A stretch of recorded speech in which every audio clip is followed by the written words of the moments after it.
Dia bersamamu dan di dalammu. Aku akan minta kepada Bapa, dan Ia akan memberikan kepadamu seorang penolong yang lain, supaya Ia menyertai kamu selama-lamanya, yaitu Roh kebenaran. Dunia tidak dapat menerima Dia, sebab dunia tidak melihat Dia dan tidak mengenal Dia. Tetapi kamu mengenal Dia, sebab Ia menyertai kamu dan akan diam di dalam kamu. Yohanes 14 ayat 16-17. Perkataan yang menenangkan dan menguatkan di atas dikatakan Yesus sebelum Dia terangkat. Dia tahu murid-muridnya akan merindukan Dia. Jadi Dia berkata, "Tenanglah, aku akan kembali kepada Bapa, dan aku akan minta kepadanya memberikan kepadamu Roh Kudus, penolong yang lain. Saat Dia datang, Dia akan hidup di hatimu, dan engkau tidak perlu mencariku atau kehilangan hadiratku. Bukan lagi aku berjalan bersamamu di dunia ini, aku akan berjalan di dalammu." Terpujilah Tuhan. Yesus mau memenuhi janjinya, dan Bapa memberikan Roh Kudus pada hari Pentakosta. Kisah Para Rasul 2 ayat 1-4 menyatakan, ketika tiba hari Pentakosta, semua orang percaya berkumpul di satu tempat.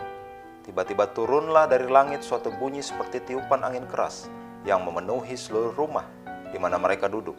Dan tampaklah kepada mereka lidah-lidah seperti nyala api yang bertebaran dan hinggap pada mereka masing-masing. Maka penuhlah mereka dengan Roh Kudus. Sekarang dengan engkau terlahir kembali, engkau tidak perlu lagi mencari Yesus kemana-mana. Engkau tidak perlu menangis berteriak, "Tuhan, di manakah engkau?" Dia di dalammu sekarang, berarti hadirat Tuhan ada dalam hatimu.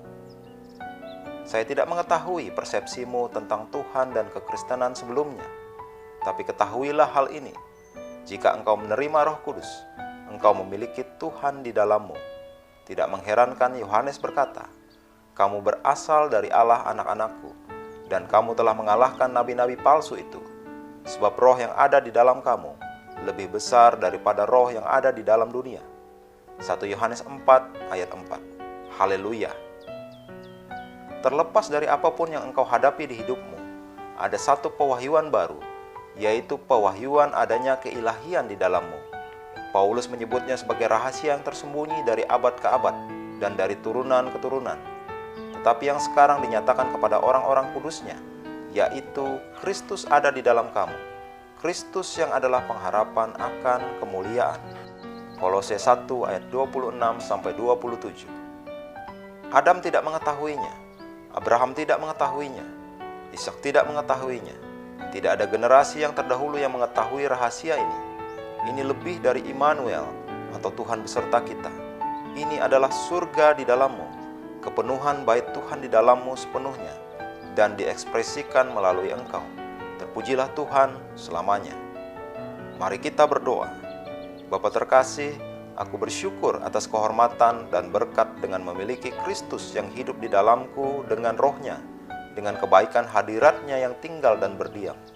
Aku memiliki kuasa ilahi dan hikmat supranatural untuk melakukan kehendak Tuhan dan hidup berkemenangan atas segala pekerjaan iblis dan pengaruh yang merusak di dalam dunia ini.